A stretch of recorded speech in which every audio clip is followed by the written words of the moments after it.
আসসালামু আলাইকুম, চলে এসেছি নতুন আরও একটি ভিডিও নিয়ে। আজকে আমি যেই ছবিটা আর্ট করব সেটা হচ্ছে সার্কেল দিয়ে একটি টিয়া পাখি। প্রথমে আমি দুইটা সার্কেল এঁকে নিলাম, তারপরে আরেকটা সার্কেল এঁকে নিলাম, তারপরে উইংস এঁকে নিলাম দুই পাশে দুইটা। এরপরে আরেকটা সার্কেল দিয়ে আমি হচ্ছে আইস করে দিলাম, তারপরে ঠোঁটের যে সার্কেলটা দিয়ে আমি ঠোঁট করে নিলাম।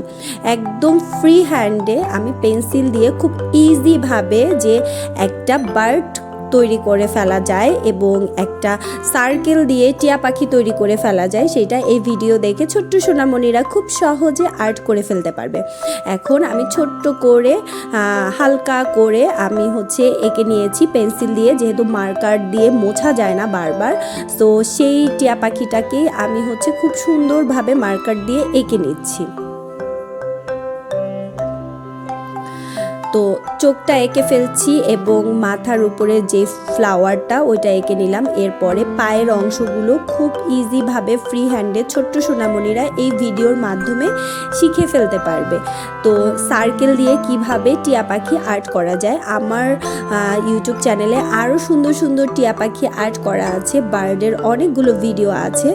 তো খুব ইজিভাবে কিভাবে বার্ড আর্ট করা যায় সেটা শিখিয়ে দিলাম।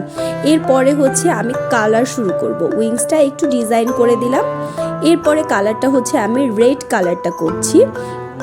আমার এর আগের ভিডিওতে হচ্ছে গ্রিন কালারের শেডিং দিয়ে আমি বার্ডগুলো করেছি। এইবার আমি একটু ডিফারেন্ট কালার, একটু রেড কালারের শেডিং দিতে চাচ্ছি। এরপরে হচ্ছে রেড কালার দিচ্ছি, এরপরে হচ্ছে লাইটে যাব হচ্ছে অরেঞ্জ কালারের ডার্ক শেডটা দেব।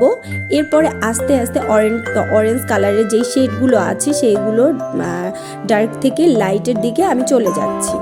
খুব ইজি প্রসেসে কালারগুলো করা যায় এবং শেডিংগুলো অবশ্যই বাচ্চাদের খেয়াল করতে হবে, ঘষে ঘষে লম্বালম্বিভাবে ঘষে ঘষে দিতে হবে। শেডিং যত বেশি শেডিং ইউজ করা যাবে তত বেশি সুন্দর হবে। সো পুরো ভিডিওতে আমার সাথেই থাকবেন। আমার ছোট্ট সোনামণিকে কিছু হলেও আর্ট শিখাতে পেরে আমার খুবই ভালো লাগছে এবং আরও কি আর্ট পেতে চান তো অবশ্যই আমার চ্যানেলে সাবস্ক্রাইব করবেন এবং লাইক কমেন্ট শেয়ার করবেন এবং কি ভুল ত্রুটি আছে কমেন্টের মাধ্যমে অবশ্যই আমাকে ধরিয়ে দেওয়ার চেষ্টা করবেন।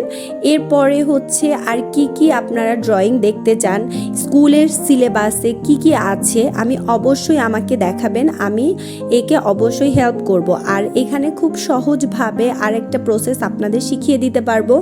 এখন উইংসে আমি একটু ব্লু কালার শেড দিচ্ছি, ইয়েলো কালারের শেড দিচ্ছি এবং এই যেই ছবিগুলো আঁকা থাকবে অবশ্যই এই ছবিগুলো আপনারা চাইলে প্রিন্ট করে বেবিদের সামনে দিয়ে আপনারা আর্ট করাতে পারবেন এবং হাত ঘোরানোর প্রসেসটা প্রিন্টের মাধ্যমে এনে তো ওইটার উপরে বারবার 3 বার 5 বার 7 বার হাত ঘোরালে বাচ্চাদের হাতটা ফ্রি হয়ে যাবে।